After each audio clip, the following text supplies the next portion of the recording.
Welcome to politent media. Hyderabad నగరంలో కొత్తగా ఒక వ్యాధి విస్తరిస్తుందని చెప్పేసి మనకి వార్తలు వస్తూ ఉన్నాయి. అది స్క్రబ్ టైఫస్ అనే వ్యాధి. ఇది కొద్దిగా ప్రాణాంతకమైన వ్యాధి అని దీని మీద కొద్దిగా అపోహలు, భయాలైతే ఉన్నాయి. వాస్తవానికి అది ఏమిటి అనేది దాసరి విజ్ఞాన్‌తో మాట్లాడి తెలుసుకునే ప్రయత్నం చేద్దాం. విజ్ఞాన్ ఏంటిది కొత్తగా అది చాలా ఫాస్ట్‌గా వ్యాపిస్తుందని చెప్పేసి చనిపోతున్నారని హైదరాబాద్‌లో ఒక కేసు కూడా నమోదైందని అన్నారు. ఈ యొక్క వ్యాధి ఏంటసలు? ఇది ఇప్పుడు మొన్న వర్షాలొచ్చాయి. సరే వర్షాలు తగ్గాయి గదా! హమ్మయ్య! ఇక బయటికెళ్దాం అని అనుకుంటారు. అందరికుంటది. ఎందుకంటే బయటికెళ్ళాలి. మన పనులు మనం ఆపుకోలేం కదా! వర్షం పని వర్షం చేస్తది. మన పని మనం చేసుకుంటాం. కాకపోతే ఏంటంటే, మనకు తెలిసి దోమలే కుడతాయి. ఇంకేవో ఈగలు వాలుతాయి. రకరకాల పురుగులుంటాయని తెలుసు. కానీ కొన్ని కొన్ని రకాల బ్యాక్టీరియా వల్ల ఫార్మ్ అయ్యే చిన్న చిన్న పురుగులుంటాయి. సో, మార్వల్ టైప్ పురుగులు.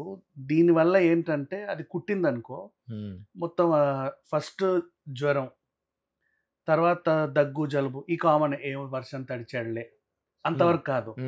తీవ్ర జ్వరం, ఒళ్ళంతా చెమటలు పట్టేయడం అండ్ ఇక్కడ మజిల్స్ కాళ్ళ పిక్కల దగ్గర అండ్ ఇక్కడ పెయిన్స్ రావడం, అది మళ్ళీ తీవ్రంగా అయిపోవడం. ఆ తర్వాత హాస్పిటల్‌కి వెళ్తే నెక్స్ట్ కోమాలకు కూడా వెళ్తున్నారు. ప్రాణాలు కూడా పోతున్నాయి. ఓకే. అంటే కొంచెం సీరియస్ ఇష్యూయే. ఇది హైదరాబాద్‌లో నిలోఫర్‌లో కేసులు నమోదవుతున్నాయి. ఓకే. ఎక్కువ అవుతున్నాయి. అంటే ఏజ్ గ్రూప్ వాళ్ళకొస్తుంది. దీనిలో డాక్టర్స్ ఏమంటున్నారు అసలు? అందరికి వస్తుంది. చిన్న పిల్లలకి ముఖ్యంగా వస్తుంది. వాళ్ళకి తెలియదు కదా పాపం. సో, విషయం ఏంటంటే వర్షం తగ్గింది బానే ఉంది. మనం వర్షంలో కొంచెం ఇగో ఇక్కడ దాకా వాటర్ వస్తుంటాయి. అమీర్పేటలో అక్కడ మొన్న నిండింది కదా! ఇంటికొచ్చిన తర్వాత హమ్మయ్య! మమ్మ అనుకుంటున్నాం కదా! బాగా వాష్ చేసుకోవాలి. ఏ చిన్న బ్యాక్టీరియా అంటే కాళ్ళ వేళ్ళ సందుల్లో, గోర్లల్లో తెలీదు మనకి. చిన్న చిన్నవి ఎక్కడో ఉంటది. అది ఆల్రెడీ కుట్టి కూడా ఉండొచ్చు. మనకు అది కూడా తెలీదు అంత వర్షంలో. మనం ఆ ట్రాఫిక్ దాటుకొని ఇంటికి రావడమే మన మెయిన్ లక్ష్యంలాగా పెట్టుకుంటాం. మ్యాన్ హోల్స్ అండ్ ఆ వర్షపు నీరు, ఆ చెత్త, ఈ చెత్త అండ్ డర్టీ బ్యాక్టీరియా కలిపి ఇవి తయారవుతున్నాయి. ఇక్కడే కాదు ఏపీలోను, అనంతపురం జిల్లాలోను, మన తెలుగు రాష్ట్రాలే కాదు పైన కూడా వస్తున్నాయి ఇవి. అంటే ఇప్పుడు కొండ చర్యలు విరిగిపడ్డాయి పైనైతే. డెహ్రాడూన్ నిన్న, మొన్నేమో ఇక అదేంటది చినాబ్ నది అండ్ కులు మనాలి మొత్తం నాశనం. అసలు ఒక రేంజ్‌లో అన్ని రాష్ట్రాల్లోనూ ఈ ప్రభావం అయితే ఉండింది. వర్షాలు మనం చూసాం. మెట్రో సిటీస్‌లో ఏంటంటే ప్రాబ్లమ్ బెంగుళూరు, చెన్నై, హైదరాబాద్ ఇట్లాంటి సిటీస్‌లో మనకు అండర్ గ్రౌండ్ డ్రైనేజ్ మళ్ళీ రిటర్న్ మనం కొడుతుంది. దానివల్ల మనకొచ్చే ఎఫెక్ట్ ఇది. అయితే వర్షం తగ్గింది కదా అని అనుకుంటాం కానీ ఆ లార్వా బయట వచ్చిన పురుగులు అక్కడక్కడ అలా తిరుగుతా ఉన్నాయి. వాటికి కావాల్సింది ఒక శరీరం పట్టుకోవడానికి. అండ్ మనకు తెలియకుండా పెట్స్ ఉన్న వాళ్ళు జాగ్రత్త పడాలి. కుక్కను వాకింగ్‌కి తీసుకెళ్తావు. ఖచ్చితంగా తీసుకెళ్ళాలి. పాపం అది నడవాలి కదా! దానికి తెలుసో తెలియకో ఆ చెట్లనో ఇందులోనో మూతి పెట్టి వస్తది. తర్వాత నీ ఇంటికే వస్తది. దాంతో పాటు మళ్ళీ నువ్వు ఇలా ఎత్తుకోగానే నీకు అంటుకుంటుంది. దానికి తెలియదు కదా ఇది బ్యాక్టీరియా అని, దాన్ని అంటించుకోవద్దు అని. ఇలా. సో, ఇప్పుడు దీని లక్షణాలు తీవ్రంగా ఉన్నాయి. అండ్ ఇప్పుడు మనం చెప్పిన డేటా ఏంటి? నిలోఫర్ వాళ్ళు చెప్పిన డేటా. నిలోఫర్‌కి ఎవరు వెళ్తారు? పేదవాళ్ళు, డబ్బులు కట్టుకోలేని వాళ్ళు గవర్నమెంట్ హాస్పిటల్ అని వెళ్తారు. ప్రైవేట్‌గా ఎన్ని కేసెస్ నమోదవుతున్నాయి? ఇంకా సమాచారం లేదు. మాక్సిమం ఇప్పుడు మనకి ఏదన్నా అయితే మనం తెలిసిన డాక్టర్ దగ్గరకో ఎటోదికి వెళ్తా ఉంటాం కదా! ఏమైంది అని అడుగుతాడు. ఏం లేదండి విపరీతంగా ఇలా ఉంది. అవునా ఒక టెస్ట్ చేద్దాం. బ్లడ్ శాంపిల్స్ తీసుకుంటారు. అప్పుడు గాని ఏదో చెప్పరు. సో, ఇప్పుడు నిలోఫర్‌కి ఏంటంటే ఏమైందమ్మా అంటే ఇదే టైప్ ఆఫ్ జ్వరం. ఇంకో ఒంటి మీద ర్యాషెస్. ఇప్పుడు ఆ పురుగు కుట్టింది. ఆ తర్వాత అదేమవుతుందంటే పాకుతుంది. అంటే లైక్ మనకి రింగ్ వార్మ్ ఫార్మ్ అయినట్టుగా పాకుతుంది. దురద లక్షణాలు ఏమి ఉండవు. కాకపోతే ఇక్కడ చిట్టంటది, ఇక్కడ చిట్టంటది తెలియదు. మళ్ళీ వీపులో ఎక్కడో, మళ్ళీ ఎక్కడో అట్లా ఒళ్ళంతా పాకుతుంది. సో, బెటర్ ఇప్పుడు మనకు తెలీదు. దానికి ఇప్పుడు కొత్త వైరస్లు వచ్చినప్పుడు వాటికి ఏ మందులు వాడాలో ప్రెజెంట్ అయితే తెలీదు. ఇమ్యూనిటీ సిస్టమ్ పెంచుకోండి అని కరోనా టైంలో చెప్పారు. అప్పుడు మనము ఫాలో అయ్యాం. కాకపోతే మనకేంటంటే ఒక పెద్ద ఎత్తున ఏదో అయితే తప్ప మనం జాగ్రత్తలు తీసుకోవట్ల. కరోనాకు ముందు శానిటైజర్లు ఎవడు కొన్నాడో నాకు తెలీదు. ఆ మాస్కులు అయితే ఆపరేషన్ థియేటర్‌లోనే వాడతారని తెలుసు. కదా! ఎవరు పడితే వాళ్ళు పెట్టుకుంటారో తెలీదు. కరోనా తర్వాత కదా వాటికి డిమాండ్ ఎక్కువైంది. అవును. అండ్ నెక్స్ట్ శానిటైజేషన్ కానీ, హ్యాండ్ వాష్ ఇవన్నీ ఎప్పుడూ పాటిస్తే బెటరే కదా! ఎప్పుడు ఏ రోగం వస్తుందో తెలీదు. అంటే ఒక రోగం వస్తే తప్ప నేను జాగ్రత్త పడను అన్నట్టు మనిషి ఉంటే, ఈలోపు నువ్వు జాగ్రత్త పడేలోపు ప్రాణం పోద్ది. అవును. ఇంక దేనికి? సో, పిల్లలకి అంటుకుంటది. తెలియక పిల్లోడు ఆడుకొని వస్తాడు. ఇప్పుడు వర్షం తగ్గింది, గ్రౌండ్‌కెళ్తా. హ్మ్. అంతకుముందు వర్షం ఉండింది కదా!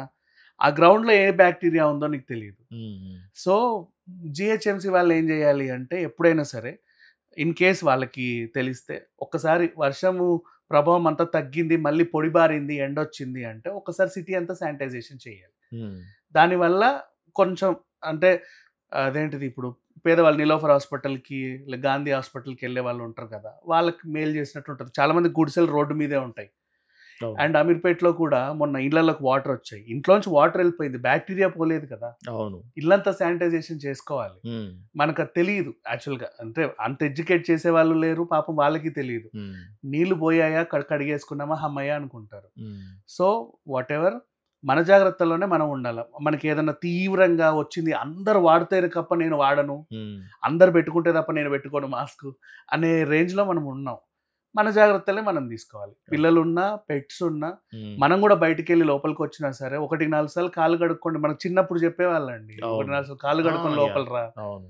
అంటే అదేదో పెద్ద బరువులాగా ఫీల్ అయితా. అబ్బే! ఆ! కాళ్ళేంటి కడిగేది. ఇప్పుడు అపార్ట్మెంట్ కల్చర్ వచ్చిన తర్వాత ఆ సిస్టమ్ అనేది లేదు. ఒకప్పుడంటే లేదు. గేట్ తీయగానే ముందు బాయ్ ఉండేది, లేదా అవును. పంప్ ఉండేది. కాళ్ళు కడుక్కొని ఇంటికొచ్చే పరిస్థితి ఉండేది. ఎప్పుడైతే ఎందుకు ఈ చెప్తారు? అపార్ట్మెంట్స్ వచ్చిన తర్వాత అసలు ఎవరు పట్టించుకోవట్లేదు. డైరెక్ట్‌గా ఇంట్లోంచి రోడ్డు మించి ఇంట్లోకెళ్ళటమే. ఇంట్లోకెళ్ళడమే, వచ్చి అవును. సోఫాలో కూర్చోవడమే. అవును. ఎవరు పట్టించుకోవట్లా. మనకి అంటే ఒక్కసారి మనకు మనమే బయట నుంచి వచ్చామా, ఫుల్‌గా ఫ్రెష్ అయిపోయి, ఒళ్ళంతా శానిటైజేషన్ చేసుకొని, తర్వాత కూర్చుంటే ఇల్లు బావుంటది, మనము బానే ఉంటాం. యెస్. యెస్. పిల్లలున్నప్పుడు, పెట్స్ ఉన్నప్పుడు ఇంక కొంచెం జాగ్రత్త ఎక్కువ పడాలి. ఓకే. అండ్ ఇప్పుడు రోగం వచ్చిందని ఎవరో చెబితే తెలిసింది. అవును. ఇది పలానా రోగం అంట అనేది హ్మ్. తెలిసింది. హ్మ్. దానికి విరుగుడు. అదే. అదెప్పుడు తెలియాలి? హ్మ్. అదెప్పుడు హ్మ్. రావాలి? మెయిన్‌గా ఈ యొక్క దీని యొక్క రోగం యొక్క లక్షణాలు ఏంటి? ఏమంటున్నారు ఇప్పుడు మామూలుగా? ప్ర జ్వరము, హ్మ్. దగ్గు, జలుబు కామన్‌గా వస్తుంది. హ్మ్. మనోళ్ళు ఏం చేస్తున్నారంటే, పిల్లోడు పాపం వర్షంలో తడిచొచ్చాడు కదా! అందుకే అంటే నీకు తెలీదు. హ్మ్. వర్షంలో తడిస్తేనే జ్వరమొస్తది హ్మ్. అనే ఏదో సిద్ధాంతంలాగా హ్మ్. ఎవడో స్టాంప్ ఏసి చెప్పినట్టుగా మైండ్‌లో ఫిక్స్ అవుతున్నారు. హ్మ్. జ్వరమే కదా అని లైట్ తీసుకున్న వాళ్ళు ఉన్నారు. జలుబే కదా అని లైట్ తీసుకున్న వాళ్ళు ఉన్నారు. హ్మ్. మళ్ళీ అందరూ డాక్టర్‌లే ఇవాళ రేపు. ఎళ్ళేసి పారాసిటమాల్ ఏమైంది? హ్మ్. జ్వరం వచ్చింది. అది ఆ జ్వరం ఏ జ్వరము డాక్టర్‌ని అడుగు. నాకు పారాసిటమాలే పడుద్దా? ఇంకేదన్నా టాబ్లెట్ కావాలా? ఆయన చెప్తాడు కదా! హ్మ్. బ్లడ్ టెస్ట్ అవసరమా లేదా? ఆయన చెప్తాడు కదా! అవును. అక్కడి వరకు ఎళ్ళట్లా. అందరూ సొంత డాక్టర్‌లే. ఓకే. నీకు దగ్గొస్తే దగ్గు మందు కొంటున్నావు, జలుబొస్తే విక్స్ కొంటున్నావు, ఇంకేదో కొంటున్నావు, పూసేసుకుంటున్నావు. అయిపోయింది అని అనుకుంటున్నారు. కానీ అవ్వదు. ఓకే. తర్వాత తెలుస్తది. అది మల్టీ ఆర్గాన్ ఫెయిల్యూర్‌కెళ్ళి ఏమైద్దో చెప్పలేము. యెస్. యెస్. అది. ఓకే. ఇది అండి దాసరి విజ్ఞాన్ వారికున్న పరిజ్ఞానంతో చెప్పినటువంటి విషయాన్ని మీరు మాత్రం తప్పకుండా డాక్టర్ సజెషన్ తోటి ఈ యొక్క ఎటువంటి లక్షణాలు కనిపిస్తే డాక్టర్‌ని సంప్రదించి సరైన వైద్యం తీసుకోండి. ముఖ్యంగా వర్షాల వల్ల వర్షాలు వచ్చి తగ్గిపోయిన తర్వాత ఈ వ్యాధి వస్తున్నట్టుగా ఇది ప్రాణాంతకమైనటువంటి వ్యాధి అనేది నీలోఫర్ డాక్టర్ చెప్తున్నారు. ఇది ఈ యొక్క టాపిక్. వేరే అంశంతో మళ్ళీ కలుద్దాం. అంతవరకు చూస్తూనే ఉండండి పొలిటెంట్ మీడియా.